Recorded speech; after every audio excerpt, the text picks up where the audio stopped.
মকর সংক্রান্তির দিনে হয়ে গেল আমার সাথে স্ক্যাম। কি করে জানেন? আমি সুইগি থেকে অর্ডার করেছিলাম পিঠে পুলি অর্ডার করে আমি যখন দেখলাম এসছে ছানার পুলি। তো ছানার পুলিটা খেতে নো ডাউট ভালো ছিল, বাট দুধ পুলি তো দুধ পুলিই হয়। তো তাই জন্য বাড়িতে বানিয়ে নিলাম পরের দিন।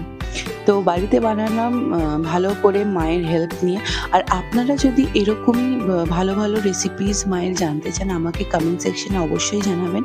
আমি সেটাকে রেকর্ড করে আপনাদের সাথে শেয়ার করার চেষ্টা করব। তো দুধ পুলিটা অসাম খেতে হয়েছিল। এটা আমরা খেজুর গুড়ের বানিয়েছি, পাটালির আর কি।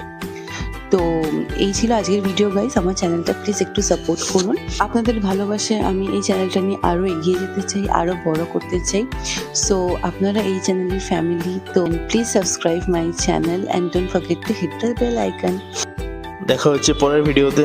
Bye bye.